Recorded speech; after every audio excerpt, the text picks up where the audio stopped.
श्रोतेहो नमस्कार. 107.4 FM वर आपण ऐकत आहात विद्यावाणी कम्युनिटी रेडिओ. प्रसारणात यानंतर आपण ऐकणार आहोत साप्ताहिक कार्यक्रम मालिका नवयुगाची ज्ञानमाला. मित्रो, हा कार्यक्रम आपण गर्जे मराठी ग्लोबल यांच्या सहकार्याने प्रसारित करीत आहोत.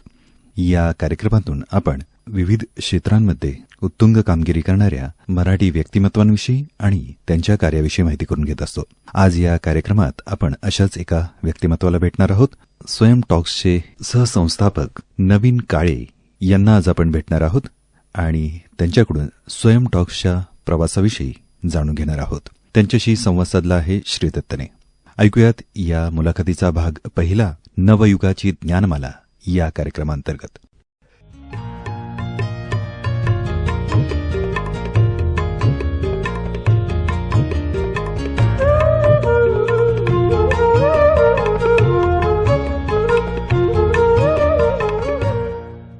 श्रोते हो नमस्कार. विद्यावाणी कम्युनिटी रेडिओ केंद्र अर्थात 107.4 FM वर मी श्रीदत्त आमच्या सर्व श्रोत्यांचं सहर्ष स्वागत करतो या मालिकेमध्ये, जिचं नाव आहे नवयुगाची ज्ञानमाला. मित्रांनो आणि मैत्रिणींनो, नवयुगाची ज्ञानमाला हा कार्यक्रम आपण गर्जे मराठी ग्लोबल या संस्थेच्या सहकार्यानं विद्यावाणीवरून ऐकतो आहोत. गेल्या काही महिन्यांमध्ये आपण खूप वेगवेगळ्या आणि खूप मोठ्या अशा व्यक्तिमत्वांची मुलाखत या कार्यक्रमामधून ऐकलेली आहे. आज देखील आपण अशाच एका वेगळ्या व्यक्तिमत्वाला त्याच्या वेगळ्या कार्यासाठी, त्याच्या कार्याची ओळख करून घेण्यासाठी इथे बोलवलेलं आहे. खरं तर हे एक असं व्यक्तिमत्व आहे की ज्यांनी कायद्याचं शिक्षण घेतलं. मुंबईमध्ये एका सॉफ्टवेअर कंपनीमध्ये कायद्याच्याच संबंधी एक नोकरी करत होते आणि त्यांच्या वडिलांची अमृत यात्रा हे जे काही कार्य सुरू होतं त्या कार्याकडे वळण्यासाठी म्हणून त्यांनी चांगली नोकरी सोडली आणि तुमच्या आमच्यासाठी एक चांगला प्लॅटफॉर्म तयार केला. त्या सगळ्याचीच कथा आज आपण त्यांच्याकडून ऐकणार आहोत. त्यांचं नाव आहे नवीन काळे. सर नमस्कार.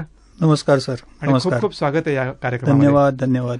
तुमचं नाव सांगितल्यावरती आमच्यापैकी काही श्रोत्यांना लक्षात आलेलं असेल, आज आपण ज्या विषयाबद्दल बोलणार आहोत तो विषय आहे स्वयं टॉक्स. स्वयं टॉक्सकडे जाण्याआधी मला तुमचा परिचय अजून थोडा वेगळा आमच्या श्रोत्यांना करून द्यायचा आहे. खरं तर तुम्ही मराठीतली 3 पुस्तकं लिहिली आहेत. एक म्हणजे काहीतरी नवीन, तसंच मज्जानो मंडे आणि त्यानंतर सॉन्ग ऑफ द डे. ही तिन्ही मराठीतली पुस्तकं तुम्ही टीव्हीसाठी लेखन केलेलं आहे, मालिकांसाठी काही लेखन केलं, तसंच न्यूजपेपरमध्ये वेबसिरीजसाठी पण लेखन करत आहात, ब्लॉग्स लिहित आहात. हे सगळं एका बाजूला सुरू आहे आणि त्याचबरोबर स्वयं टॉक्स ही एक वेगळी संकल्पना महाराष्ट्रात मराठी माणसांसाठी तुम्ही घेऊन आलेला आहात. या सगळ्याविषयी आम्हाला जाणून घ्यायचं आहे. मला आधी विचारायचं तुम्हाला की मुळात तुम्ही जेव्हा एका चांगल्या कंपनीमध्ये मुंबईमध्ये नोकरी करत होतात, तर मग ही स्वयं टॉक्स ही संकल्पना तुम्हाला सुचली कशी, किंवा याच्याकडे वळावंसं का वाटलं, आणि तेही अगदी नोकरी सोडून? मी एका सॉफ्टवेअर कंपनीमध्ये नोकरी करत होतो आणि सॉफ्टवेअर कंपनी असली तरी मी सॉफ्टवेअर इंजिनियर नाहीये. मी लॉचं शिक्षण पूर्ण केलं आणि त्यांच्या लीगल डिपार्टमेंटमध्ये मी काम करत होतो. मी नोकरी जरी करत असलो तरी मुळात मी पिंडानी कलाकार आहे. तर त्यामुळे माझं लेखन, वाचन, संगीत ऐकणं, स्वतः गाणं हे सगळं माझं सुरूच होतं. ज्या वेळेला ही नोकरी सुरू होती त्यावेळेला 2008 साली एक अशी घटना घडली जो माझ्या आयुष्यातला एक टर्निंग पॉईंट ठरला. 2008 साली फेब्रुवारी महिन्यामध्ये बाबा आमट्यांचं निधन झालेलं आणि माझ्या आईवडिलांना असं वाटलं की आता आणखीन उशीर नको करूया, आपण आनंदवन हेमलकसा हे पाहायलाच हवं. ते आणि त्यांची काही मित्रमंडळी असे आनंदवन हेमलकसा बघण्यासाठी गेले. आपण आनंदवन हेमलकसा हे पुस्तकात वाचलेलं असतं किंवा एखाद्या फिल्ममध्ये पाहिलेलं असतं, पण ज्या वेळेला तुम्ही ते प्रत्यक्ष बघता तेव्हा तो 500 एकरचा आनंदवनचा परिसर, तिकडे रोज राहणारी 2500 माणसं आणि तिकडे सुरू असलेलं ते अफलातून काम, हे सगळं बघून कोणी भारावतं तसे माझे वडीलही भारावले. आणि ते नुकतेच निवृत्त झालेले, 60 वर्षाचे ते होते त्यावेळेला. तर त्यांनी तिकडे असा एक शब्द दिला की आज मी स्वतः आनंदवन स्थापन झाल्यानंतर 60 वर्षांनी इकडे आलो, तर महाराष्ट्रातली अशी अनेक लोक असतील की ज्यांनी अजून आनंदवन पाहिलं नाहीये. तर मी असा आज एक शब्द देतो, मी कमीत कमी 1000 लोकांना मी आनंदवन दाखवेन. आणि असा शब्द देऊन ते घरी परत आले आणि ते मला म्हणाले की असं असं मी ठरवलंय. तर माझं या पुढच्या आयुष्याचं हेच पर्पज आहे की मी लोकांना अशी कामं दाखवणार आणि त्यासाठी मी एक पर्यटन कंपनी सुरू करणार, असं त्यांनी वयाच्या 60व्या वर्षी ठरवलं. म्हणजे माझ्या वडिलांनी आयुष्यभर नोकरी केलेली पण ज्याला असं म्हणतात की तुमच्या आयुष्यामधला एखादा टर्निंग पॉईंट कधी येईल किंवा तो एक इन्स्पिरेशनचा एक ट्रिगर कधी येईल, त्याला वयाचं काही बंधन नसतं. तर मला वाटतं माझे वडील हे त्याचं एक उदाहरण आहेत खरंय. की त्यांना वयाच्या 60व्या वर्षी असं वाटलं की आपण उद्योजक व्हावं आणि त्यांनी ठरवलं की आपण एक पर्यटन कंपनी सुरू करूया. पण त्या दिवशी आम्ही आणखीन एक निर्णय घेतला की आपण पर्यटन कंपनी सुरू करतोय, पण जे एक ठराविक साच्यातलं पर्यटन असतं असं न करता आपण महाराष्ट्रातली आणि या देशातली अशी ठिकाणं दाखवूया या आपल्या पर्यटनातनं ज्या ठिकाणी एखादा एंटरप्रेन्योरशिपचा एखादा प्रयोग सुरू आहे. हो. मग ते सोशल एंटरप्रेन्योरशिप असेल, बिझनेस एंटरप्रेन्योरशिप असेल, पण या देशामधली सकारात्मक कामं, सकारात्मक माणसं आपण या पर्यटनातून लोकांना दाखवायची. आणि त्यातून त्या आमच्या पर्यटन कंपनीचा जन्म झाला, ज्याचं आम्ही नाव ठेवलं अमृत यात्रा. आणि त्या अमृत यात्रेची जी टॅगलाईन होती ती अशी होती की एक निरंतर प्रवास स्वतःच्याच शोधाचा, अशी ती एक टॅगलाईन होती. आणि आम्ही नेहमी असं म्हणायचो की तुम्ही या ट्रिपला म्हणून जाता, पण तुमचा खरा प्रवास हा ती ट्रिप संपल्यानंतर सुरू होतो. कारण ज्या वेळेला तुम्ही ही सगळी कामं बघता, जेव्हा सगळे प्रोजेक्ट्स बघता, तिकडच्या माणसांना भेटता, ज्या माणसांमुळे हा प्रोजेक्ट सुरू झाला त्यांच्याशी तुम्ही गप्पा मारता, तेव्हा तुम्ही अंतर्मुख होता आणि खूप प्रश्न घेऊन तुम्ही परत येता. आणि त्यातला एक सगळ्यात महत्वाचा प्रश्न असतो की आपण इतकी वर्ष काय केलं. बरोबर. त्याच्यामध्ये दोन भाग आहेत की एक तर आपण हे स्वतः इतकी वर्ष का नाही पाहिलं, आणि दुसरं आपण इतकी वर्ष आपला वेळ नुसताच घालवला का. तर प्रत्येकाने नोकरी सोडून असं काही करावं असं अजिबात नाही, पण आपल्याला जे करायचंय ते निदान आपण करू शकतोय का, हा निर्णय तरी आपण घेऊ शकतोय का, ही एक टोचणी घेऊन प्रत्येकजण परत यायचा.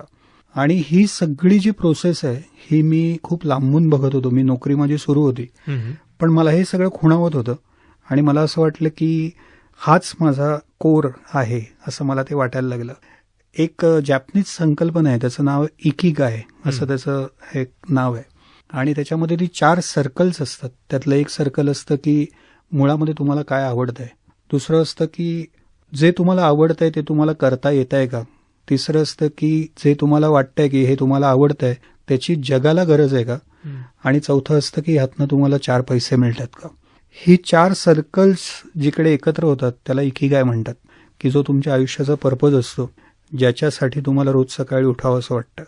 तर मला असं वाटलं की हाच माझा इकिगाय आहे आणि यासाठी मी पूर्ण वेळ दिला पाहिजे. आणि त्यासाठी मी नोकरी सोडली. वडिलांना म्हटलं की मी तुमच्याबरोबर येतो, आपण आणखीन मोठं करूया. इतकंच नाही तर आपण नवी नवी आणखीन ठिकाणं शोधूया की आपण लोकांना काय वेगवेगळं आपण दाखवू शकतो. आणि ज्या वेळेला नोकरी सोडली आणि महाराष्ट्रात फिरायला लागलो, त्यावेळेला मी अशा ठिकाणी गेलो की जी नावं आधी फक्त भूगोलाच्या पुस्तकात वाचलेली, जे प्रदेश फक्त भूगोलाच्या पुस्तकात, खानदेश असेल, मराठवाडा असेल, विदर्भ असेल, हे ज्या वेळेला मी प्रत्यक्ष पाहिलं, प्रवास करून जेव्हा गेलो आणि विशेषतः पब्लिक ट्रान्सपोर्टनी जेव्हा तिकडे गेलो, त्यावेळेला मला आपला भारत काय हेही कळलं. त्यावेळेला जी माणसं भेटली ही माणसं कायम लक्षात राहणारी होती. त्यावेळेला विविध क्षेत्रातली, विविध स्तरातली अशी माणसं भेटत गेली आणि असं वाटलं की ह्या सगळ्या माणसांचं आपण काहीतरी छान काहीतरी करायला हवं. अमृत यात्रामध्ये आम्ही प्रवास करून त्यांच्याकडे जायचो. तर मला असं लक्षात आलं की ही जी सगळी मला माणसं भेटत आहेत, मग ते शास्त्रज्ञ होते, कलाकार होते, उद्योजक होते, शेतकरी होते, ह्या सगळ्यांना आपल्याला एका व्यासपीठावर आणता येईल का, असा एक प्रश्न किंवा असं एक माझ्या मनात आलं. आणि ह्याच्यातूनच ह्या प्लॅटफॉर्मची कल्पना सुचली. बऱ्याच लोकांनी मला सांगितलं की जर का तू अशा प्रकारचा प्लॅटफॉर्म करत असशील तर ह्यामध्ये प्रसिद्ध माणसं जर असतील तरच लोक ते ऐकायला येतील. पण मला असं वाटलं की मी नोकरीच यासाठी सोडली की काहीतरी एक वेडेपणा करायचा म्हणून मी नोकरी सोडली. मी परत जर का लोकांचं ऐकायला लागलो तर परत मी नोकरीच करीन, त्या व्यवसायामध्ये राहून सुद्धा. त्यामुळे मी ठरवलं की आत्ता मला माझ्या मनाचं ऐकू दे आणि मला आत्ता जी माणसं वाटतायत, मला जी आत्ता माणसं भावतायत तीच माणसं इकडे आली पाहिजेत. मी तुम्हाला सर एक गंमत सांगतो की ज्या वेळेला स्वयंटॉक्सची सुरुवात केलेली 2013 मध्ये, म्हणजे जी कल्पना सुचली 2013 मध्ये, त्याचा ऍक्च्युअल पहिला कार्यक्रम झाला 2014 मध्ये. पण 2013 मध्ये मी एक लिस्ट केलेली की ही माणसं महाराष्ट्रातली आपण स्वयंटॉक्समध्ये आणली पाहिजेत आणि ती साधारण एक 150-200 लोकांची लिस्ट होती. प्रथम हो. ज्या वेळेला नावं जी काढलेली ती हो. आणि एका वेगळ्या अर्थाने मला सांगायला आनंद होतोय की त्यामधली फक्त 5% लोक आतापर्यंत स्वयंमध्ये आली. दरवेळेला नवी नवी माणसंच भेटत गेली. आपल्या आजूबाजूला ही सगळी माणसं आहेत, फक्त आपण त्यांच्यापर्यंत पोहोचतोय का हाच खरा प्रश्न आहे. आणि स्वयं टॉक्स काय आहे असं जर तुम्ही मला विचारलं तर प्लॅटफॉर्म आहे, तो एक युट्यूब चॅनल आहे, हे सगळं वेगळ्या प्रकारे म्हणता येईल. पण ॲज अ फाउंडर म्हणून जर तुम्ही मला विचारलं तर इंग्लिशमध्ये असं एक वाक्यप्रयोग आहे की अर्ज टू शेअर असं आपण म्हणतो. आपण काहीतरी छान पाहिल्यानंतर आपल्या मनामध्ये जी भावना निर्माण होते की आत्ता मी जे पाहिलंय, आत्ता मी जे अनुभवलंय, हे मला खूप लोकांना सांगावं असं वाटतंय. तर स्वयं टॉक्स हे अर्ज टू शेअर आहे. स्वयं टॉक्स ही अशी एक उर्मी आहे की आत्ता मी जे पाहिलंय, की आत्ता मी ज्या माणसाला भेटलोय त्या माणसाला तुम्ही देखील भेटायला हवं, आणि यासाठीच या प्लॅटफॉर्मची निर्मिती झाली. वा, खरं तर उद्देश खूपच चांगला होता. तुम्ही जे पहिल्यांदा सांगितलं होतं तेच गोष्ट सगळ्यात खरी होती की वडिलांनी जे पाहिलं होतं हेमल कसायला जाऊन ते त्यांना इतर लोकांना दाखवायचं होतं. पण काही लोकांना उचलून घेऊन तिकडे घेऊन जाण्यापेक्षा त्याच लोकांना, ज्यांच्याकडे अनेक सारे लोक आकृष्ट होऊ शकतात, अशा लोकांना निवडणं आणि त्यांना मुंबई, पुणे, बँगलोर इतकंच नाही तर आता ऑस्ट्रेलियामध्ये देखील आपण त्यांना घेऊन जातो आणि तिथेही काही कार्यक्रम केलेत. आत्तापर्यंत स्वयं टॉक्सचे 150पेक्षा जास्त लोकांनी याच्यामध्ये सहभाग घेतला आणि वेगवेगळ्या ठिकाणी वेगवेगळे कार्यक्रम झालेले आहेत. श्रोते हो, नवीन काळे यांच्याशी आपण नवयुगाची ज्ञानमाला या कार्यक्रमामध्ये गप्पा मारतो आहोत. स्वयं टॉक्स ही जी संकल्पना आहे त्याची सुरुवात कशी झाली 2014 साली त्याच्याविषयी तुम्ही आम्हाला सांगितलं. तुम्हाला तुमचा एकीकाई सापडला, त्याच्यानंतर अनेक साऱ्या लोकांना तो एकीकाई मिळण्यासाठी म्हणून तुम्ही प्रयत्न करायला सुरुवात केलीत. हे सगळं करत असताना वेगवेगळे अनुभव आले असतील. उद्देश तुमचा अगदी क्लिअर होता की महाराष्ट्रातल्या किंवा जगभरातल्या खूप चांगल्या लोकांना सर्वसामान्य लोकांसमोर आणणं. पण हे करत असताना हा प्रवास सोपा नव्हता. त्याच्यामध्ये अनेक साऱ्या गोष्टी, अनेक सारे अडथळे आले असतील, तर त्यांच्याविषयी आम्हाला ऐकायला खूप आवडेल. ज्या वेळेला या सगळ्याची सुरुवात केली तेव्हा आमचे 2-3 हट्ट होते. त्यातला एक हट्ट असा होता की जी मंडळी आपल्याकडे येतील वक्ता म्हणून त्या मंडळींनी 20 मिनिटात बोलायचं. हा एक सगळ्यात महत्वाचा आमचा एक हट्ट होता. अच्छा.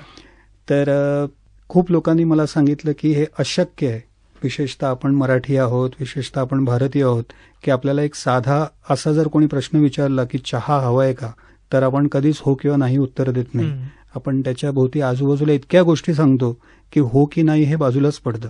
आणि ती आपली विषय बोलायचं असेल तेव्हा तर अधिकच जास्तच. आणि ही आपली संस्कृती आहे, यामध्ये काही चूक किंवा बरोबर असं काही नाही. तर तेव्हा खूप लोकांनी सांगितलं की हे अशक्य, असं होणार नाही. पण आम्ही त्यावर ठाम होतो की हे कमीत कमी आणि क्रिस्प पद्धतीने त्यांनी स्वतःची गोष्ट त्यांनी सांगितली पाहिजे. दुसरा आमचा एक हट्ट होता की लोकांनी ह्या कार्यक्रमाला तिकीट काढून आलं पाहिजे. त्याला मूल्य एक त्यांनी मोजलं पाहिजे आणि त्यांनी आलं पाहिजे. याही गोष्टीला खूप लोकांनी विरोध केला की खूप लोकांनी सांगितलं की मराठी नाटकांनाच आत्ता लोक पैसे देऊन जात नाहीयेत, तर भाषणांच्या कार्यक्रमाला पैसे देऊन तर अशक्य आहे.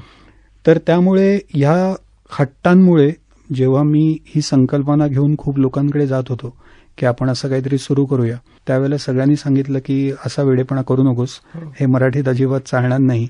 पण मला असं वाटतं की ज्या वेळेला लोक तुम्हाला वेड्यात काढतात तेव्हा समजायचं असतं की आपण जे करतोय ते बरोबर करतोय आणि योग्य मार्गाने वाटचाल सुरू आहे. त्याप्रमाणे मी ठरवलं की आपण हेच केलं पाहिजे. आणि त्या दृष्टीने पहिला कार्यक्रम पुण्यामध्ये 2014 पुण्यात पहिला कार्यक्रम आपण लावला. त्या कार्यक्रमाला 500चं ऑडिटोरियम होतं, पण त्या कार्यक्रमाला 150 माणसंच उपस्थित होती. त्यामुळे खूप लोकांना असं वाटलं की हा कार्यक्रम अपयशी झाला. पण माझ्या दृष्टीने 150 माणसं तिकीट काढून या कार्यक्रमाला आली, हे या कार्यक्रमाचं एक यश होतंच. पण माझ्यासाठी सगळ्यात मोठी पावती किंवा शाबासकी काय असेल तर पुण्याच्या कार्यक्रमाला दापोलीवरनं 6 विद्यार्थी प्रवास करून आणि तिकीट काढून आलेले. आणि माझ्यासाठी सगळ्यात मोठी पावती होती. त्यामुळे ज्यावेळेला हा कार्यक्रम संपला तेव्हा काही लोक म्हणाले की अरे कमी लोक आली. मी म्हटलं 150 लोक आली हे सगळ्यात माझ्या दृष्टीने महत्वाचं आहे.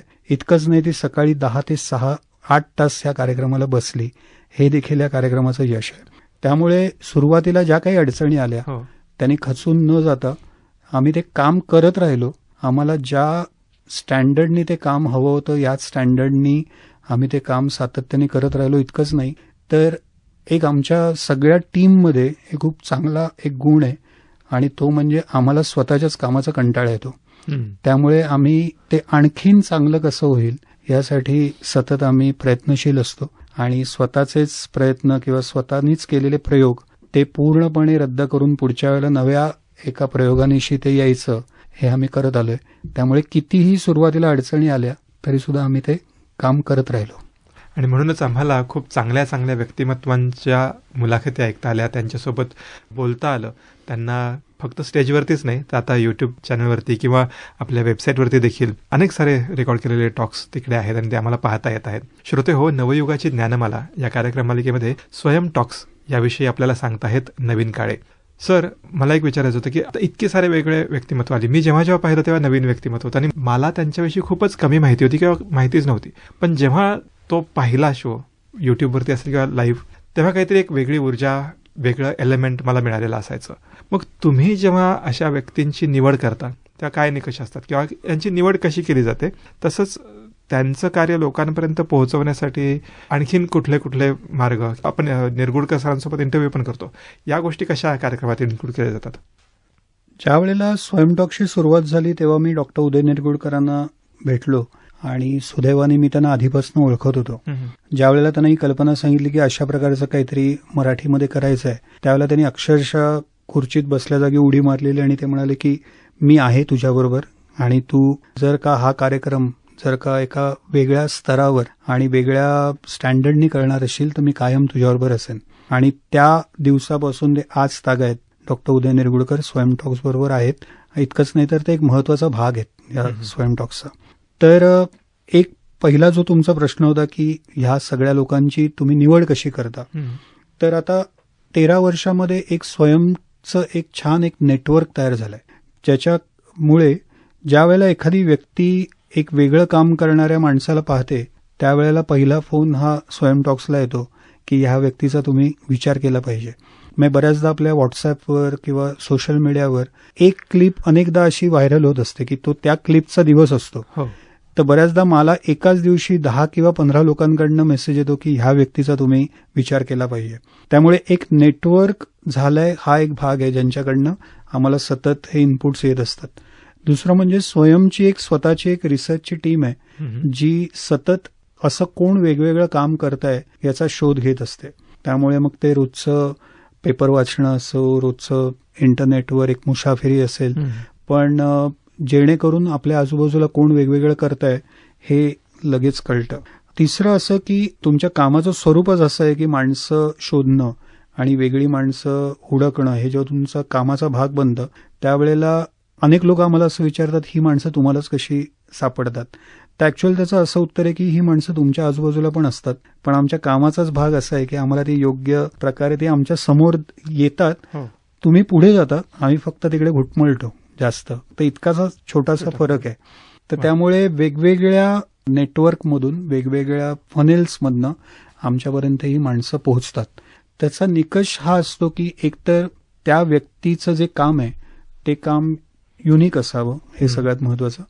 ती व्यक्ती ते जे काम करते त्या कामाच्या मागचा व्हाय काय आहे हे पण आम्ही तपासतो. आपण हे काम का करतोय हे त्या व्यक्तीला जे वाटतंय ते खूप महत्वाचं असतं. मी आता आपल्या आजच्या मुख्य विषयाकडे येणार आहे की आपण जे काम करतोय ते आपल्याला नीट सांगता येत आहे का, ते आर्टिक्युलेट करता येत आहे का, ते लोकांपर्यंत पोहोचवता येण्याची क्षमता त्या माणसामध्ये आहे का, हेही पाहिलं जातं. खरंच तुम्ही जे काम करत आहात ते लोकांपर्यंत पोहोचवण्यासाठी खूप कष्ट करावे लागत आहेत.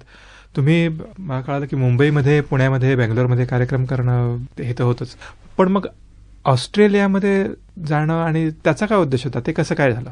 स्वयंटॉकचे कार्यक्रम महाराष्ट्रामध्ये आता 8 ठिकाणी होत आहेत आणि बँगलोरमध्ये पण गेली 2 वर्ष हा कार्यक्रम झाला. परंतु हा कार्यक्रम आता युट्यूब आणि इतर माध्यमांमुळे संपूर्ण जगामध्ये देखील पाहिला जातोय. तेव्हा ऑस्ट्रेलियामधल्या 2 व्यक्तींनी हा कार्यक्रम पाहून माझ्याशी संपर्क साधला. मिलिंद कुलकर्णी आणि शांभवी कुलकर्णी असं ते दाम्पत्य आहे. ते सिडनीमध्ये राहतात आणि जेव्हा त्यांनी हा कार्यक्रम पाहिला ते म्हणाले की स्वयंटॉक्सचं काहीतरी एक फॉर्मॅट आपल्या इकडे होऊ शकतो का. तर त्यावेळेला असं एक आम्ही ठरवलं की एक नवा कार्यक्रम पूर्णपणे आम्ही एक डिझाईन केला आणि त्या कार्यक्रमाचं नाव आनंदाचं झाड. तर सुप्रसिद्ध निरूपणकार आणि व्याख्यात्या डॉक्टर धनश्री लेले यांच्याशी आम्ही संपर्क साधला. तेव्हा आम्ही त्यांना सांगितलं की आत्तापर्यंत तुम्ही महाराष्ट्रातल्या आणि भारतातल्या वेगवेगळ्या लोकांबद्दल बोललात, पण हे सगळे महापुरुष आहेत. त्यामध्ये ज्ञानेश्वर आहेत, त्यामध्ये कबीर आहेत, रवींद्रनाथ टागोर आहेत, स्वातंत्र्यवीर सावरकर आहेत. पण जर का तुम्ही आत्ता आपल्या भारतामध्ये कोण काय काय कामं करतायत, तर आपल्या आत्ताच्या भारतामधल्या लोकांबद्दल जर तुम्ही बोललात तर ते खूप एका वेगळ्या उंचीवर जाऊ शकेल. तर आम्ही त्यांना ती विनंती केली आणि आम्ही तो एक कार्यक्रम डिझाईन केला ज्याचं नाव आनंदाचं झाड, ज्याच्यामधून धनश्री लेले आत्ता भारतामध्ये काय इंटरेस्टिंग कामं चालली आहेत, कोण काय काय वेगवेगळं करताय, हे आपल्या स्वयं टॉक्समधल्या व्हिडिओ ग्लिम्सेसच्या माध्यमातून ते लोकांना सांगतात. परंतु ते केवळ काम न सांगता त्याला भारतीय संस्कृतीची देखील ते जोड देतात आणि ह्या सगळ्याचं सादरीकरण धनश्रीताई या त्यांच्या खास शैलीमध्ये ते करतात. तर हा पूर्णपणे एकपात्री कार्यक्रम धनश्रीताईंचा आम्ही सिडनी आणि मेलबर्न असा 2 ठिकाणी केला. त्या ठिकाणी केवळ तो कार्यक्रम झाला नाही, तर त्या कार्यक्रमानंतर आम्ही एक प्रश्नोत्तराचा कार्यक्रम ठेवलेला. कारण ज्या वेळेला तुम्ही एक 30 ते 35 वेगवेगळ्या क्षेत्रातल्या लोकांबद्दल ऐकता, तेव्हा जर का विशेषतः जर तुम्ही भारताच्या बाहेर असाल तर मी आता ह्या सगळ्यामध्ये काय करू शकतो किंवा करू शकते असे अनेक प्रश्न तिकडच्या जे प्रेक्षक होते त्यांना ते पडत होते. आणि मी जेव्हा भारतामध्ये येईन तेव्हा आमच्या मुलांना हे सगळं पाहता येईल का, असे अनेक प्रकारचे प्रश्न होते. आणि ते आम्ही त्या प्रश्नोत्तरामधून त्यांना ती संधी दिली जेणेकरून त्यांच्या प्रश्नांचं सुद्धा निराकरण होईल. तर त्यामुळे आनंदाचं झाड हा परदेशामध्ये कार्यक्रम झाला आणि आता हळूहळू तो आपल्या इकडे भारतामध्ये सुरू झालेला आहे. त्याचा पहिला प्रयोग भारतात 2 नोव्हेंबरला पुण्यामध्ये कार्यक्रम झाला. त्याचे आता आणखीन कार्यक्रम देखील होत राहतील. नक्कीच. खरं तर स्वयं टॉक्स सुरू होऊन आता 10 वर्ष पूर्ण झाली आणि पुढच्या वाटचालीकडे आपण चाललो आहोत. सर, तुम्ही मगाशी बोलता बोलता म्हणालात की खरं तर त्या व्यक्तीने आपली जी काही संपूर्ण गोष्ट आहे ती 18 मिनिटात मांडायची आहे. तसंच बोलता येणं, आपलं कार्य स्वतः व्यवस्थित सांगता येणं, यासाठी संवाद कौशल्य शिकणं खूप गरजेचं आहे. आज आपण आपल्या वेळेची मर्यादा पाहता इथं थांबणार आहोत, पण या 2 प्रश्नांसह, या 2 मुद्द्यांसह आपल्याला पुन्हा भेटावं लागेल. विद्यावाणीच्या श्रोत्यांसोबत आपण पुन्हा एकदा हा चर्चेचा पट पुन्हा एकदा उलगडूयात. आज विद्यावाणीच्या सगळ्या श्रोत्यांना आपण निरोप देऊयात, त्यांना धन्यवाद देऊयात की त्यांनी हा कार्यक्रम ऐकला. आज नवीन काळे सर, तुम्ही आलात आणि विद्यावाणीच्या श्रोत्यांना जी काही माहिती दिलीत स्वयं टॉक्सबद्दल, त्याबद्दल तुमचे खूप खूप धन्यवाद. आपण ही चर्चा अशीच चालू ठेवूयात उद्याच्या भागामध्ये. ऐकत रहा विद्यावाणी कम्युनिटी रेडिओ 107.4 FM वर. धन्यवाद.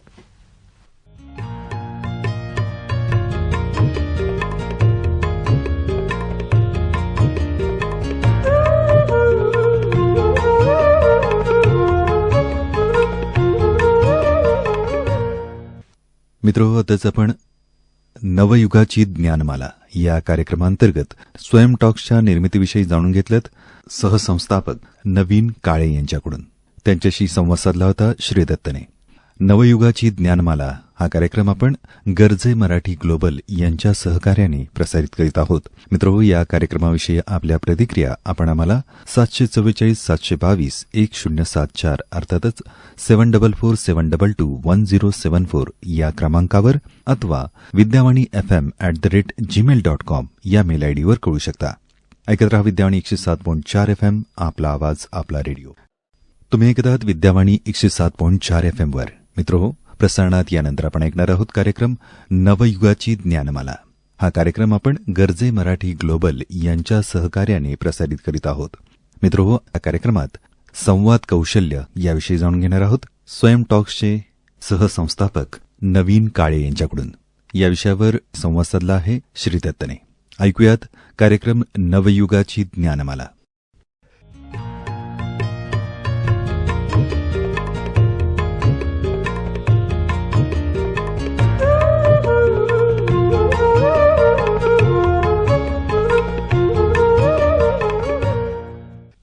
श्रोते हो, नमस्कार. नवयुगाची ज्ञानमाला या कार्यक्रम मालिकेमध्ये मी श्रीदत्त आमच्या सर्व श्रोत्यांचं सहर्ष स्वागत करतो. मित्रमैत्रिणींनो, गरजे मराठी ग्लोबल या संस्थेच्या सहकार्यानं हा कार्यक्रम आपण ऐकतो आहोत 107.4 FM अर्थात विद्यावाणी कम्युनिटी रेडिओ केंद्रावरून. श्रोते हो, आपल्याला आठवत असेल कालच्या भागात आपण स्वयं टॉक्सचे नवीन काळे यांच्यासोबत गप्पा मारायला सुरुवात केलेली होती आणि काल आपण स्वयं टॉक्सची सुरुवात कशी झाली, त्याचा उद्देश काय आणि ते कार्यक्रम कसे लोकांपर्यंत पोहोचवले गेले आणि कसे लोकप्रिय झाले, या सगळ्या गोष्टींविषयी नवीन काळे यांनी आपल्याला माहिती दिली होती, ती आपण ऐकलीत. नवीन काळे हे एक नियमित ब्लॉग रायटर आहेत. तसंच त्यांनी 3 मराठी पुस्तकं लिहिली आहेत. एक म्हणजे काहीतरी नवीन, मज्जा नो मंडे आणि सॉन्ग ऑफ द डे. त्याचबरोबर त्यांनी टीव्ही शोजसाठी लेखन केलेलं आहे, वर्तमानपत्रामध्ये त्यांनी लेखन केलेलं आहे, वेबसाईटसाठी देखील त्यांचं लेखन असतं. या सगळ्यांच्या पलीकडे त्यांना आता आपण सगळेजण स्वयं टॉक्सचे नवीन काळे म्हणून ओळखतो आणि त्याच्याविषयीच काल आपण खूप साऱ्या गोष्टी ऐकल्या. आज देखील आपण त्यांच्याशी गप्पा मारायला त्यांना आमंत्रित केलेलं आहे विद्यमानच्या स्टुडिओमध्ये. सर नमस्कार. नमस्कार आणि तुमचं खूप खूप स्वागत आहे पुन्हा. धन्यवाद. काल आपण सांगितलं की तुम्ही जेव्हा एखाद्या वक्त्याची, एखाद्या आयकॉनची निवड करता तर त्याच्यामागे एक प्रक्रिया असते आणि असं करत असताना तुम्ही 2 गोष्टी सांगितल्या होत्या की एक म्हणजे आपलं जो कोणी वक्ता तिकडे येणार आहे तो त्याची जी गोष्ट आहे ती 18 मिनिटात सांगेल. मग ती 18च का बरं, 20 नाही आणि 17 का नाही? असं एक आंतरराष्ट्रीय एक स्टडी आहे की माणसाला जर तुम्हाला खेळवून ठेवायचं असेल तर 18 मिनिटं इज द ऑप्टिमम टाइम. त्याच्यानंतर मग त्या माणसाचं चित्त विचलित व्हायला लागतं. त्यामुळे तो एक 18 हा एक आकडा आम्ही धरलाय. पण त्याच्याबरोबर मी आणखीन एक सांगू इच्छितो की 18 मिनिटाची ही गाईडलाईन आहे त्या व्यक्तीला. त्यातनं आम्हाला हे सूचित करायचं असतं की तुम्हाला कमीत कमी वेळेत तुमचा विषय मांडायचा आहे. बरोबर. त्यामुळे 18 मिनिटांनंतर ना कुठला तिकडे बझर वाजतो, ना कोणी त्यांना सांगतं की आता तुमचं बोलणं थांबवा. त्यातला महत्वाचा भाग हा आहे की तुम्हाला तुमचं बोलणं कमीत कमी वेळेमध्ये प्रभावीपणे सांगता येतंय का, आणि त्यासाठी ते 18 मिनिटात व्हावं यासाठी आमची एक टीम त्या वक्त्याबरोबर काम करते. त्यांच्या रिहर्सल्स होतात आणि मगच त्याचं सादरीकरण होतं. मला या टप्प्यावरती श्रोत्यांना हेच सांगायचं आहे की आजचा आपला चर्चेचा मूळ मुद्दा हाच असणार आहे की आपण नेमक्या शब्दांमध्ये कमीत कमी वेळेमध्ये आपलं संपूर्ण म्हणणं कशा पद्धतीने सांगू शकतो. संवाद कौशल्याची गरज सगळ्यांनाच आहे आणि म्हणून हे कौशल्य शिकण्यासाठीच म्हणून आपण स्वयं टॉक्सचे नवीन काळे यांना पुन्हा एकदा आमंत्रित केलेलं आहे. सर, आपण म्हणालात की ती एक निर्धारित केलेली वेळ असते, त्याच्यात बोलायचं. पण पुन्हा असं होतं की अनेक सारे वक्ते तुमच्याकडे आले असतील आणि त्या वक्त्याचं म्हणणं मांडत असताना वेगळ्या अडचणी आल्या असतील. एखाद दुसरा असा किस्सा, एखाद दुसऱ्या असा वक्त्याबद्दल तुम्ही सांगाल का की ज्यांना तयारी करायला वेळ लागला होता किंवा त्यांची तयारी अगदी रिहर्सल्स न करता अगदी व्यवस्थित झाली होती? असे अनेक किस्से आहेत. खरं सांगायचं तर आता स्वयं टॉक्सवर 150हून जास्त मंडळी येऊन गेलेली आहेत. हो. त्यामुळे प्रत्येकाचा आपापला एक किस्सा आहे, प्रत्येकाची आपापली आठवण आहे. पण त्याचं क्रक्स काय असेल तर जी माणसं काम करणारी असतात त्यांच्याकडे सांगण्यासारखं खूप असतं. तर त्यामुळे त्या प्रत्येक व्यक्तीला 18 मिनिटांमध्ये बोलतं करणं हे एक प्रकारचं आव्हान सुरुवातीला वाटतं. हो. पण त्या प्रत्येकाला आम्ही एलिव्हेटर पिचची एक संकल्पना समजावून सांगतो. एलिव्हेटर पिच म्हणजे असं की जर का तुम्ही एखाद्या लिफ्टमध्ये किंवा एलिव्हेटरमध्ये जर शिरलात, आता कल्पना करा की जर का त्याच एलिव्हेटरमध्ये, त्याच लिफ्टमध्ये जर का आपले माननीय पंतप्रधान असतील आणि तुम्ही आणि ते तुमचा तो मजला येईपर्यंतच त्या एलिव्हेटरमध्ये आहात, म्हणजे हार्डली 1 मिनिट तुम्ही तिकडे आहात, आणि जर का तुम्हाला तुमची ओळख जर का त्या 1 मिनिटामध्ये पंतप्रधानांना करून द्यायची असेल तर तुम्ही स्वतःबद्दल काय सांगाल? तर त्याला एलिव्हेटर पिच असं म्हणतात. आणि जर का तुम्ही 1 मिनिटामध्ये स्वतःची ओळख जर का प्रभावीपणे, आणि सगळ्यात महत्वाचं की तुम्ही असं काही सांगताय का की ज्याच्यामुळे समोरच्याला तुमच्याबद्दल उत्सुकता वाटेल, कुतूहल वाटेल आणि तो तुम्हाला आणखीन पुढची अर्धा तासाची वेळ कधीतरी देईल, तर ती 1 मिनिटात तुम्ही तुमची ओळख कशी करून द्याल? जर का तुम्ही 1 मिनिटात करून देऊ शकत असाल तर मग 18 मिनिटं खूप आहेत. हो. आणि हा जेव्हा पर्स्पेक्टिव्ह दिला जातो तेव्हा तोही त्यांना पटतो. त्यामुळे सगळ्यात महत्वाचं असतं की जेव्हा ह्या सगळ्या मंडळींना आम्ही भेटतो तेव्हा त्यांचं जे काही म्हणणं आहे ते आधी आम्ही पूर्णपणे ऐकतो. त्यामुळे जवळजवळ 4 ते 5 तास आम्ही त्यांच्याबरोबर पूर्ण वेळ घालवतो, भरपूर त्यांचं ऐकतो. मग त्यांना आम्ही असं सांगतो की आता तुम्ही तुमची गोष्ट स्वतःच लिहा. का आम्ही त्यांना सांगतो?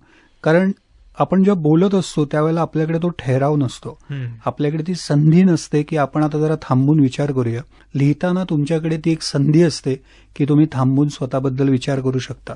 आणि म्हणून प्रत्येकजण स्वतःचा एक ड्राफ्ट एक लिहितो, ते आम्हाला पाठवतो आणि आम्ही त्यांना सांगतो त्यावेळेला की तुम्ही अजिबात आत्ता मिनिटांचा वगैरे विचार करू नका, आत्ता तुम्हाला जे सुचतंय ते तुम्ही लिहा. आणि मग ज्या वेळेला ते लिहितात त्यावेळेला तुम्ही एकदा तुमच्या समोर तो ड्राफ्ट आला मग तुम्हाला कळतं की ह्यामधला कुठला भाग नको, कुठला भाग हवा. प्रत्येक माणसाची एक गोष्ट असते. हो. जेव्हा आम्ही त्यांना सांगतो की 18 मिनिटांमध्ये तुम्हाला तो विषय मांडायचा आहे, जर का त्या मंडळींनी टेक्निकल मुद्दे मांडले, संख्या मांडल्या, आकडे मांडले किंवा त्यांच्या कामाबद्दल जर का खूप if they become too technical, तर मग लोकांना त्याबद्दल काही विशेष वाटणार नाही. आम्ही त्यांना एवढंच सांगतो की तुमच्या आयुष्यातले प्रसंग आठवा, तुमच्या आयुष्यामधल्या अशा काही गोष्टी आठवा जेणेकरून त्या लोकांना रिलेटेबल वाटतील.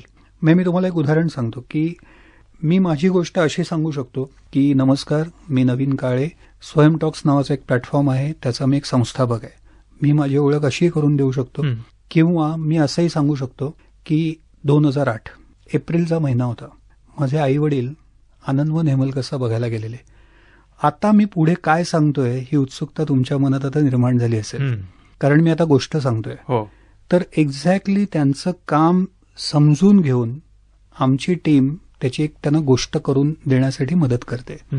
आणि हेच स्वयं टॉक्सचं USP आहे किंवा त्याचं डिफरन्शिएटर आहे. त्यामुळे सगळ्यात महत्वाचं हे असतं की तुम्हाला तुमच्या कामाविषयी समोरच्याच्या मनामध्ये कुतूहल निर्माण करता येत आहे का, तुम्हाला तुमच्या कामाची गोष्ट सांगता येत आहे का, ही खरी गंमत आहे. वा, मी अतिशय सोप्या आणि सहज शब्दांमध्ये सांगितलं. खरं तर संवाद कौशल्य आपल्या वैयक्तिक जीवनात महत्वाचं आहेच आहे, त्याचबरोबर व्यावसायिक जीवनामध्ये देखील खूप महत्वाचं आहे. आणि जेव्हा आपण संवाद कौशल्याबद्दल आता बोलायला सुरुवात केली आहे, तर आपलं काम जेव्हा लोकांपर्यंत पोहोचवायचं असतं, कधी कधी ते लोक म्हणजे बँका असू शकतात ज्यांच्याकडून आपल्याला लोन घ्यायचं आहे, फायनान्सर्स असू शकतात, कधी कधी वरिष्ठ असू शकतात आपण ज्यांच्यासोबत काम करत आहोत ते. अशा वेळेला आपण आपलं काम नेमकेपणानं सांगायचं असेल तर त्यासाठी नेमकी कुठली अशी सूत्रं आहेत की जी प्रत्येक व्यक्तीनं, विशेषतः आपला हा कार्यक्रम ऐकणारे जे तरुण श्रोते आहेत, त्यांनी अवलंबली पाहिजेत? मी हे सांगण्याच्या आधी काही गोष्टी स्पष्ट करतो की मी स्वतः कम्युनिकेशन एक्सपर्ट नाही आहे. मी स्वतः यामधलं कुठलंही फॉर्मल शिक्षण घेतलेलं नाही आहे. पण या 13 वर्षामध्ये या स्वयं टॉक्सच्या माध्यमातून जितक्या मंडळींना भेटलो, मग ते केवळ त्या व्यासपीठावर आलेलं नाही, तर त्याच्या अनुषंगाने जितक्या हजारो लोकांना माझे प्रत्यक्ष ज्यांच्याबरोबर इंटरॅक्शन झाले, त्यातनं मी जे शिकलोय ते मी फक्त मांडण्याचा प्रयत्न करतो. सगळ्यात महत्वाचं म्हणजे आपल्याला कोणाबरोबर बोलायचं आहे ह्याचा तुम्ही अभ्यास केला पाहिजे. आपली मीटिंग कोणाबरोबर आहे, त्या व्यक्तीची बॅकग्राऊंड काय आहे, त्या व्यक्तीचं स्वतःचं काम काय आहे, त्याचं पद काय आहे. आणि मला असं वाटतं की आजच्या इंटरनेटच्या या जमान्यामध्ये हे सहज शक्य आहे. तुम्हाला एखाद्या व्यक्तीची माहिती कळू शकते, जेणेकरून तुम्ही त्या व्यक्तीसमोर जायच्या आधी तुम्ही त्या व्यक्तीचा अभ्यास करणं हे सगळ्यात महत्वाचं आहे. दुसरं असं की आपण कुठल्या कामासाठी जातोय हे आपल्या मनामध्ये अगदी पक्क पाहिजे. जर तुम्ही एखाद्या व्यावसायिक मीटिंगसाठी गेलात आणि जर तुम्ही तुमच्या पर्सनल गोष्टी सांगत बसलात, तर त्या समोरच्या व्यक्तीचा संपूर्णपणे त्याला कंटाळा येतो आणि मग तो ऐकतच नाही तुमचं. त्यामुळे तुम्ही कुठल्या कामासाठी, तुमचा कामाचा उद्देश काय आहे हे तुम्हाला माहिती पाहिजे. तिसरी सगळ्यात महत्वाची गोष्ट की तुम्हाला त्या व्यक्तीने किती वेळ दिलाय त्याचंही भान हवं. जर का त्यांनी 5 मिनिटं दिली असतील तर त्या 5 मिनिटात तुम्हाला तुमचा विषय आणि तुमचं जे काम आहे ते तुम्हाला मांडता आलं पाहिजे. हे सगळ्यात महत्वाचं. आणि म्हणूनच ज्या वेळेला या 3 गोष्टी आपल्याला कळतात त्यावेळेला सगळ्यात महत्वाची गोष्ट असते ती म्हणजे या सगळ्याचा अभ्यास करूनच त्या मीटिंगला जाणं हे सगळ्यात महत्वाचं असतं.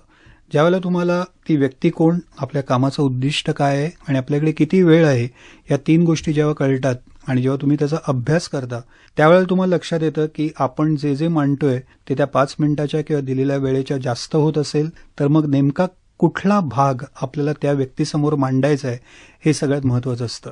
कुठल्याही चांगल्या मीटिंगचं यश ह्याच्यामध्ये असतं जेव्हा समोरचा माणूस तुम्हाला पूर्णपणे लक्ष देतो का ह्यामध्ये त्याचं यश असतं. त्यामुळे फापट पसारा न करता थेट मुद्द्यावर येणं आणि थेट आपल्याला जे सांगायचं आहे ते प्रभावीपणे, स्पष्टपणे त्या व्यक्तीला सांगणं हे त्यातलं महत्वाचं असतं. खरं म्हणजे प्रभावीपणे सांगणं आणि नेमक्या शब्दात सांगणं हाच खरं तर क्रक्स आहे. पण तुम्ही एक महत्वाचा मुद्दा मांडलात की तयारी करणं. आणि आधीच्याही प्रश्नामध्ये आपण उत्तर देत असताना म्हणालात की प्रत्येक व्यक्तीला काहीतरी स्क्रिप्ट, काहीतरी लिहावं लागतं. या दोन्ही गोष्टींची तयारीबद्दलचे काही किस्से आहेत का, किंवा आपण डॉक्टर उदय निरगुडकरांसोबत खूप सारं काम केलेलं आहे. त्यांचं बोलणं आम्ही सगळे या क्षेत्रात काम करणारे ऐकत राहतो. तर त्यांच्याविषयीचा काही किस्सा असेल किंवा एखादं नक्कीच. उदाहरण असेल तर जरूर सांगा, जेणेकरून आपण आपल्याकडे असणारी माहिती जी आहे ती प्रत्येकाला सांगायची असते, प्रत्येकाला जास्तीत जास्त बोलायचं असतं, पण ते नेमकेपणानं कसं बोलता येईल त्याची तयारी करणं. तरुणांमध्ये आपण असं पाहतो की तयारीचा थोडासा अभाव असतो, तर त्याविषयी उदाहरणासह कसं सांगता येईल? नक्कीच. उदयजींबद्दल नक्कीच मला सांगायला आवडेल, पण तत्पूर्वी एक प्रसिद्ध एक वचन एका व्यक्तीचं सांगतो की एक पाश्चात्य वक्ते होते खूप मोठे, आणि ते नेहमी असं म्हणायचे की जर तुम्ही मला आता 2 तास जर का बोलायला बोलवलं तर मी अगदी सहज येऊन 2 तास बोलू शकेन, पण जर मला हेच जर का 20 मिनिटात मांडायचं असेल तर तुम्ही मला निदान 2 आठवड्यांचा तरी अवधी दिला पाहिजे, जेणेकरून तो अभ्यास करून मी ते 20 मिनिटात मांडू शकेन. ज्या वेळेला तुम्ही कुठलंही एखादं प्रभावी वक्तव्य, एखादं चांगलं भाषण किंवा एखादा चांगला परफॉर्मन्स जेव्हा बघता, मी परफॉर्मन्स या अर्थाने म्हणतोय की कुठलंही चांगलं भाषण हे एक प्रकारचा एक चांगला परफॉर्मन्स असतो, आणि परफॉर्मन्स म्हणजे केवळ बोलणं नसतं, तर त्या बोलण्यामधले जे पॉझेस आहेत ते पॉझेस सुद्धा तेवढेच महत्वाचे असतात. तर ज्यावेळेला तुम्ही एखादा चांगला परफॉर्मन्स, एखादं चांगलं भाषण ऐकता, तेव्हा एक गोष्ट तुम्ही लक्षात ठेवा की ते केवळ उत्स्फूर्त नसतं, त्याच्यामागे खूप वर्षांची तपश्चर्या असते, त्यामागे खूप अभ्यास असतो. मी मुद्दाम डॉक्टर उदय निरगुडकरांचा इकडे उल्लेख करीन. मी त्यांच्याबरोबर प्रवास केलेला आहे, आणि ज्या वेळेला उदयजींचं कुठेही भाषण असतं त्यावेळेला ते त्या एका भाषणासाठी किती तयारी करतात हे मी खूप जवळून पाहिलंय. मग ते पहाटे उठतात, ते रात्री जागतात, त्याच्या नोट्स काढतात, त्याचे वेगवेगळे संदर्भ असतात. एका भाषणासाठी ते 4-4 पुस्तकांचे संदर्भ घेऊन त्यामधले काही छान वाक्य, काही छान प्रसंग, ज्या व्यक्तीवर भाषण करायचं आहे त्याच्याबद्दलचा अभ्यास, अशा अनेक गोष्टी एकत्र करून मग ते भाषण तुमच्यासमोर येत असतं. त्यामुळे या सगळ्या मंडळींना मी जेव्हा ऐकतो, ज्या वेळेला बघतो, त्यावेळेला ते केवळ त्या दिवशीचं नसतं, तर ते अनेक वर्षांचं संचित असतं. आणि ती अभ्यासाची जर सवय तुम्हाला लागली तर मग तुम्ही एका साध्या मिटिंगला जरी जाणार असाल तरी त्या मिटिंगसाठी तुम्ही अभ्यास करूनच तिकडे जाता. खरं म्हणजे आपण खूप चांगल्या पद्धतीने सांगितलं, पण जेव्हा अभ्यास करून जातो तेव्हा आमचं असं बरेचदा होतं की एक तर पाठ करून जावं लागतं आणि ते पाठांतर समोरच्याला लगेच दिसतं, किंवा सतत नोट्सकडे पाहायला लागतं, मोबाईलकडे पाहायला लागतं, आणि तिथंही आपल्या काही उणिवा दिसतात. पण तुम्ही धनश्रीताई लेलेंसोबत स्वयं टॉक्समध्ये खूप छान काम झालेलं आहे, तर तिथं धनश्रीताईंचं जेव्हा ऐकतो आपण तेव्हा लक्षात येतं की जे काही कार्य आहे, अनुभव आहे, विचार आहे, त्याबरोबर भावना देखील तितक्याच महत्त्वाच्या आहेत. तर ह्या सगळ्या म्हणजे कार्य, भावना आणि विचार या सगळ्यांचं एकत्रित करत असताना ते कृत्रिम न वाटता अतिशय नैसर्गिक वाटलं पाहिजे आणि सादरीकरण अतिशय उत्तम झालं पाहिजे, याकडे धनश्रीताईंचा खूप कल असतो. त्यांच्याविषयी काय सांगाल? या 2-3 मुद्द्यांवरती आधारित काय सांगू शकाल? मला असं वाटतं ना, ज्या वेळेला आपल्याला एखादी गोष्ट सहज वाटते तर ती सहज वाटण्यामागे त्या व्यक्तीची प्रचंड तपश्चर्या असते.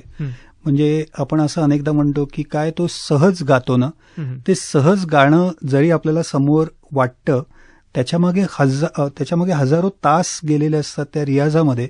तसंच माझ्या मते धनश्रीताईचं देखील आहे. ती आज एक उत्तम निरूपणकार आहे, उत्तम व्याख्यान ती सादर करते, पण त्यामागे तिची देखील प्रचंड तपश्चर्या आहे, प्रचंड परिश्रम आहे, त्यामध्ये शब्दांवर केलेली मेहनत आहे, एकेका उच्चारावर केलेली मेहनत आहे, त्यामध्ये अनेक वर्षांच्या कार्यक्रमांचा अनुभव आहे. कारण ज्या वेळेला तुम्ही कार्यक्रम करत असता त्यावेळेला समोरच्या प्रेक्षकांचा अंदाज घेऊन त्याप्रमाणे सादरीकरण करणं हे देखील तेवढंच महत्वाचं असतं. कारण जर तुम्ही पाठ करून जर फक्त ते मांडत राहिलात अंदाज न घेता, तर मग लोक कशी आहेत, त्यांना काय आवडतंय, हा तुम्ही कधी अंदाजच घेणार नाही. त्यामुळे त्या प्रेक्षकांचा अंदाज घेऊन स्वतःला बदलत राहणं आणि त्याप्रमाणे आपल्याकडे जे काही मटेरियल आहे त्याच्याबरोबर खेळत राहणं, माझ्यामध्ये हे त्या सगळ्याचं गमक आहे असं मला वाटतं. आपण आता म्हणालात की प्रेक्षकांचा अंदाज घेणं, खूप लोकांना असं वाटतं की प्रेक्षकांची नस मला कळलेली आहे, मी त्याप्रमाणे माझं सादरीकरण करतो. तुम्ही टेलिव्हिजनसाठी लिहिलेलं आहे, वर्तमानपत्रांसाठी लिहिले, तुमचे काही टॉक्स रेडिओवरती पण आलेले आहेत, पुस्तकं देखील लिहिता. मग प्रेक्षकांची, श्रोत्यांची किंवा पाहणाऱ्यांची नस नेमकी ओळखावी कशी, त्यांना नेमकं काय हवं आहे? आता 150 पेक्षा अधिक लोक येऊन बोलून गेले, एकेका दिवसामध्ये 6 वक्ते येऊन बोलून जातात, दिवसभर लोक ऐकत राहतात. त्यांना धरून ठेवण्याची अशी कोणती गोष्ट असते किंवा त्यांची नस ओळखणं किंवा त्यांना काय हवंय ते नेमके पद्धतीनं कसं देणं हे आम्हालाही कसं जमेल?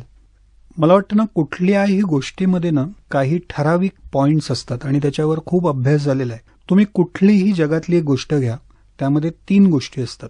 पहिला असतो सेटअप, दुसरं असतं कॉन्फ्लिक्ट आणि तिसरं असतं रिझोल्युशन.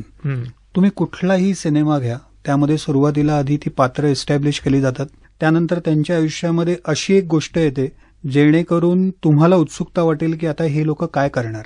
त्यांच्या आयुष्यामध्ये असा एक अडचणीचा एक प्रसंग येतो की टिपिकली हा आपल्या भारतीय चित्रपटांमध्ये इंटरव्हलचा पॉइंट असतो की प्रत्येकाला प्रश्न पडतो की आता हे काय करणार. त्या पॉइंटला म्हणतात कॉन्फ्लिक्ट.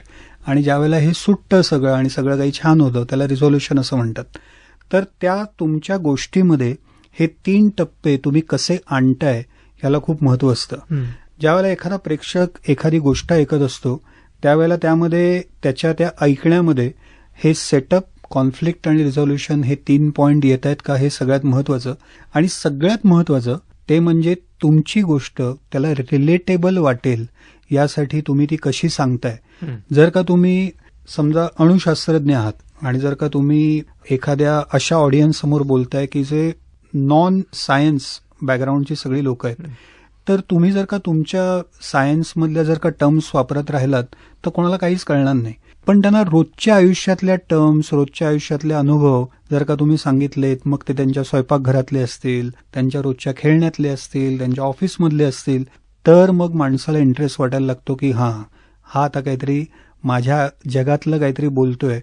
तर ते रिलेटेबल वाटण्यासाठी तुम्ही त्या माणसाला खेळवून ठेवताय का, दॅट इज द क्रक्स. आणि माझ्या मते हा अनुभव हा अनेक भाषणं करून, अनेक ठिकाणी लोकांसमोर बोलायला जाऊन, अनेक लोकांचं ऐकून, कारण तो पण एक महत्वाचा भाग आहे. कारण आता आपण फक्त संवाद म्हणजे फक्त आपण आपल्या बाजूने बोलतोय इथपर्यंतच आहे, पण आपण लोकांचं ऐकतोय का हा पण एक सगळ्यात महत्वाचा आहे. आणि म्हणून याच्यामध्ये ऐकणं ही सुद्धा एक संवादाचा सगळ्यात महत्वाचा एक भाग आहे. कारण बऱ्याचदा आपण समोरच्याला उत्तर देण्यासाठी ऐकत असतो. एक खूप छान वाक्य आहे की many times we listen just to respond but we never listen to understand. ते खूप महत्वाचं आहे. स्वयं टॉक्सनी आतापर्यंतच्या 13 वर्षामध्ये मला स्वतःला वैयक्तिकरित्या काय समजावलं असेल किंवा काय शिकवलं असेल तर लोकांना ऐकणं आणि टू लिसन विथ एम्पथी, म्हणजे फक्त ऐकणं एक असं नाही, तर त्याच्या बुटामध्ये पाय ठेवून त्याच्या जगात जाऊन ऐकणं हे स्वयंने शिकवलं. त्यामुळे तुम्ही लोकांना ऐकताय का, चांगली लोक बोलतात तेव्हा काय त्यातलं चांगलं असतं, जेव्हा लोक चांगली बोलत नसतात तेव्हा काय नाही यामधलं चांगलं आहे, हे तुम्हाला तेव्हाच कळायला लागतं जेव्हा तुम्ही अनेक लोकांना भेटायला लागता. त्यामुळे आज जितके आपले श्रोते असतील त्या मी सगळ्यांना विनंती करतो की तुमच्या आयुष्यातला अधिकाधिक भाग हा केवळ स्क्रीनवर न राहता किंवा गाडीमध्ये काहीतरी ऐकणं यापेक्षा जिवंत माणसांना भेटा, त्यांना प्रत्यक्ष बोला, त्यांच्याशी प्रत्यक्ष ऐका. जेव्हा तुम्ही माणसांना भेटायला लागता, ऐकायला लागता, तेव्हा ती ऐकण्याची आणि बोलण्याची कला ही हळूहळू विकसित व्हायला लागते. खरंच स्वयं यासाठी मला वाटतं की जास्तीत जास्त लोकांना आवडतंय. आजचा आपला जो महत्वाचा विषय संवाद कौशल्य, त्यावरच मला सांगायला आवडेल की गेल्या 13 वर्षामध्ये 150हून अधिक वक्ते आपल्याकडे आले आणि त्यांनी आपली गोष्ट सांगितली. तर ही गोष्ट सांगण्याचं काय रहस्य आहे, ते जर प्रभावीपणे जर का सांगायचं असेल तर तुम्ही ती गोष्ट कशी सांगू शकता, हे आतापर्यंत आपण 150 लोकांकडनं आपण ते करून घेतलं. पण आम्हाला असं वाटलं की या 13 वर्षामध्ये आम्ही जे काही शिकलो, जे काही आपल्याला गवसलं, तर हेच आपण इतरांना सांगू शकतो का असं आता आम्हाला वाटलं. आणि म्हणूनच आपली स्वतःची गोष्ट आपण प्रभावीपणे कशी सांगायची हे देखील आता स्वयं टॉक्स लोकांबरोबर शेअर करताय. आणि त्यासाठी लोकांबरोबर आपण स्टोरी टेलिंग वर्कशॉप्स घेतोय, जेणेकरून लोकांना कळलं पाहिजे की मला जर का माझी गोष्ट प्रभावीपणे सांगायची असेल, मग मी एक गृहिणी असेन, मी एक उद्योजक असेन, मी एक शास्त्रज्ञ असेन, तर मी माझी गोष्ट प्रभावीपणे कमीत कमी शब्दात कशी सांगू शकेन हे देखील आता स्वयं टॉक शिकवणार आहे. वा, खूपच छान. स्वयंच्या यशामागच्या अनेक सारी कारणं आहेत. त्यामध्ये एक वेगळं कारण हेही आहे की स्वयं जेव्हा जेव्हा एखादी वेळ देतं तेव्हा वेळ पाळणं हे सगळ्यात महत्वाची गोष्ट राहते. आणखीन एक गोष्ट आहे जी मला तुम्हाला जाता जाता विचारायची, ती म्हणजे की स्वयंच्या एकूण जे काही यश आतापर्यंत मिळालेलं आहे त्याचं श्रेय तुम्ही अशा कोणत्या गोष्टींना देतो? मला व्यक्ती नकोत, पण अशा काही गोष्टी आहेत की ज्या स्वयंला आणखीन मोठं करतात. अशा कोणत्या गोष्टी आहेत की ज्यांना तुम्ही म्हणाल की स्वयंच्या मोठेपणाचं श्रेय या गोष्टींना जातं? एक तर टीमचा, आमच्या संपूर्ण टीमचा ॲटिट्यूड हा कायम राहिलाय की आपल्यापेक्षा चांगलं कोण काय काय करत आहे हे सतत पाहत राहणं, सतत बघत राहणं, त्यांच्याकडून शिकणं की आपण आपल्यामध्ये त्यामधलं काय घेऊ शकतो. त्यामुळे सतत नवं काही शिकणं हा एक त्यातला भाग आहे. दुसरा एक महत्वाचा भाग आहे की त्याला स्टीव्ह जॉब्स असं नेहमी असं म्हणायचं की तुम्हाला स्वतःच्या कामाचा कंटाळा आला पाहिजे. तुम्ही स्वतःच्या कामावर फार प्रेम न करता आज तुमच्याकडनं काही चांगलं घडलं तर पुढे जाऊन त्याच कामाला मागे ठेवून त्याच्यापेक्षा आणखीन छान काय करता येईल. म्हणजे एक छान उदाहरण द्यायचं तर कोडॅक या कंपनीनी ऍक्च्युली डिजिटल फिल्मचा शोध लावलेला होता. पण जर का आपण आत्ता या रोलच्या बिझनेसमध्ये जर का डिजिटल जर का मध्येच आणलं तर हा बिझनेस कमी होईल अशी त्यांना भीती वाटली आणि ते डिजिटल मागे राहिलं आणि कोडॅक कंपनी नेस्तनाबूत झाली. तर स्वतःच्याच आयडिया ज्या आपल्याला खूप आवडत असतात तर त्या मागे टाकून त्याचा कंटाळा येऊन आपल्याला आत्ता काय रिलिव्हंट आहे, काय महत्वाचं आहे तर ते करत राहणं. माझ्यामध्ये स्वयं टॉक्स ते करतं असं मला वाटतं आणि ते करत राहायला पाहिजे. तिसरं म्हणजे माध्यमांच्या प्रेमात पडायचं नाही. आत्ता जरी हे टॉक्स स्टेजवर घडत असले तरी स्वयं टॉक्स ही इव्हेंट कंपनी नाही. स्वयं टॉक्स आत्ता जर का डिजिटल कॉन्टेंट बनवत असेल तर it is not content creation company, we are storytellers. त्यामुळे ही ओळख आपली कधीही विसरायची नाही. त्यामुळे जर का उद्या काही वर्षानंतर लोक टॉक्सला यायचे जर का बंद झाले तर त्यातनं पटकन शिफ्ट होऊन नव्या एका माध्यमामध्ये जाऊन आपण लोकांना इंटरेस्टिंग गोष्टी सांगायच्या हे लक्षात ठेवायचं. 30 वर्षांनी लोक जर का पाटी पेन्सिल घेऊन जर का बसले आणि म्हणाले की हेच आमचं माध्यम आहे तर उद्या पाटी पेन्सिलवर आपण गोष्टी सांगू. त्यामुळे माध्यमांच्या प्रेमात पडायचं नाही हे सगळ्यात महत्वाचं. त्यामुळे स्वतःच्या प्रेमात न पडता नवं काय काय येत आहे ते शिकत राहणं, स्वतःवर खूप प्रेम न करता आपल्याच कामाचा कंटाळा येणं आणि माध्यमाच्या प्रेमात न पडणं, या 3 गोष्टी मला असं वाटतं की या महत्वाच्या आहेत. आणि स्वतःच्या कामाकडे आपल्याला ऑब्जेक्टिव्हली बघता येत आहे का हे सगळ्यात महत्वाचं. आता गेली 10 वर्ष किंवा त्याहीपेक्षा जास्त काळ स्वयं टॉक्स केल्यानंतर येत्या काळामध्ये स्वयं टॉक्सला घेऊन तुमची काय स्वप्न आहेत किंवा पुढे कसं पाहता स्वयं टॉक्सकडे? आत्तापर्यंत गेल्या 12 ते 13 वर्षामध्ये स्वयं टॉक्सनी लोकांना इन्स्पायर करायचं काम केलं. पण आता ह्याच्या पुढे आम्हाला असं वाटतं की स्वयं टॉक्सचं काम हे केवळ इन्स्पिरेशन इथपर्यंत ते राहता कामा नये. तर ज्या लोकांना असं वाटलंय की आम्ही आता इन्स्पायर झालोय आणि आता आम्हाला काहीतरी करावं असं वाटतंय तर त्यांचं बोट धरून त्यांना पुढे त्या दिशेने घेऊन जाणं हे देखील स्वयंचं काम असेल. म्हणजे स्वयं वाय डज इट एक्झिस्ट असा प्रत्येक वेळेला ऑर्गनायझेशन प्रश्न विचारते. तर मगाशी किंवा आपल्या कालच्या भागामध्ये मी इकिगाय या एका शब्दाचा एक उल्लेख केलेला की तुमच्या आयुष्याचा पर्पज काय. तर स्वयंचं काम हेच आहे की लोकांना तो स्वतःमधला इकिगाय, तो स्वतःमधला स्वयं शोधायला मदत करणं आणि एकदा त्यांना तो कळला तर तो आणखीन फुलवण्यासाठी त्यांना मदत करणं, त्यांच्याबरोबर एक मित्र म्हणून असणं हे देखील आता स्वयंचं व्हिजन आहे. खरंच अतिशय उदात्त आणि अतिशय उत्तम विजन ठेवून तुम्ही काम करत आहात. स्वयंचं हे जे विजन आहे ते काही लाख लोकांपर्यंत पोहोचतं आहे. येणाऱ्या काळामध्ये तुमचे जे जे काही स्वप्न असतील, जे काही पुढच्या योजना असतील त्या सगळ्यांसाठी मी श्री दत्त गायकवाड, विद्यावाणी परिवार आणि आमच्या सर्व श्रोत्यांकडून तुम्हाला खूप शुभेच्छा देतो. नवीन काळे सर, तुम्ही विद्यावाणीच्या स्टुडिओमध्ये आलात आणि आमच्या सर्व श्रोत्यांना नवयुगाची ज्ञानमाला या कार्यक्रम मालिकेच्या माध्यमातून माहिती दिलीत, स्वयं टॉक्सबद्दल सांगितलं, तसंच आम्हाला प्रेरणादायी करणाऱ्या अनेक साऱ्या गोष्टी सांगितल्यात. त्याबद्दल मनापासून खूप खूप धन्यवाद. धन्यवाद मला इकडे बोलवल्याबद्दल. थँक्यू. थँक्यू.